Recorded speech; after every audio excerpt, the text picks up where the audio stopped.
കോഴിക്കോട് വ്യവസായി മാമി എന്ന മുഹമ്മദ് ആട്ടൂരിന്റെ തിരോധാന കേസിൽ ക്രൈംബ്രാഞ്ചിനെതിരെ ഗുരുതര ആരോപണം ആവർത്തിച്ച ഡ്രൈവർ രജിത് കുമാർ. മാമിയെ കാണാതായത് മുതൽ പോലീസ് വേട്ടയാടുകയാണെന്നും ജീവിക്കാൻ പറ്റാത്ത സാഹചര്യമാണെന്നും ഡ്രൈവർ രജിത് കുമാർ പറഞ്ഞു.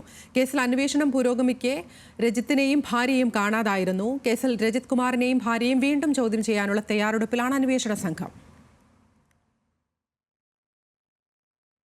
കേസുമായി ബന്ധപ്പെട്ട് ദിവസേന പോലീസ് സ്റ്റേഷൻ കയറിയിറങ്ങുകയാണ്. വേറെ ജോലിക്ക് പോകാൻ സാധിക്കുന്നില്ല.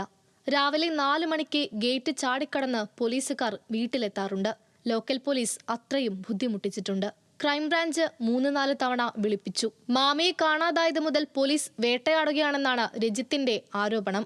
മാനസികമായി ഞങ്ങൾ ഇപ്പോഴും ഒരു ശരിയായിട്ടില്ല അവസ്ഥയല്ല. വൈഫിനെ വിളിച്ച് രാവിലെ 10 മണിക്ക് വിളിച്ചിട്ട് വൈകുന്നേരം 5 മണി വരെ ചോദ്യം ചെയ്യലാണ്. പിന്നെ അത് കഴിഞ്ഞ് മകനെ മുന്നൊരു ദിവസം രാത്രി 12:30 വന്നിരുന്നു ചോദ്യം ചെയ്യാൻ. ഇന്നലെ അന്ന് 12:30 വൈകിട്ടാണ് വന്നത്. ഇത് തന്നെ ഒരു ജീവിതം എന്ന് പറഞ്ഞാൽ എന്നും ഇതന്നെ പണിയുള്ളൂ.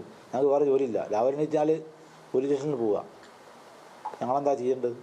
എന്നാൽ ആരോപണങ്ങൾ നിലനിൽക്കെ ഡ്രൈവർ രജിത് കുമാറിനെയും ഭാര്യ തുഷാരയെയും വീണ്ടും ചോദ്യം ചെയ്യാനുള്ള തയ്യാറെടുപ്പിലാണ് ക്രൈംബ്രാഞ്ച്. ഇരുവർക്കും ഉടൻ നോട്ടീസ് നൽകും.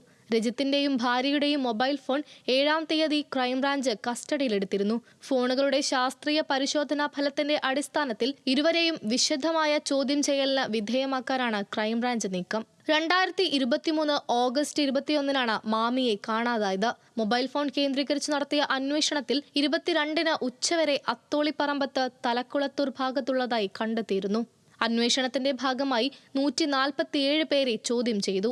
1000-ലേറെ ഫോൺ കോളുകൾ പരിശോധിച്ചു. പ്രത്യേക അന്വേഷണ സംഘം രൂപീകരിച്ച് നടത്തിയ അന്വേഷണത്തിൽ കുടുംബം അതൃപ്തി അറിയിച്ചതിനെ തുടർന്ന് കഴിഞ്ഞ സെപ്റ്റംബറിൽ അന്വേഷണം കോഴിക്കോട് ജില്ലാ ക്രൈംബ്രാഞ്ച് ഏറ്റെടുക്കുകയായിരുന്നു.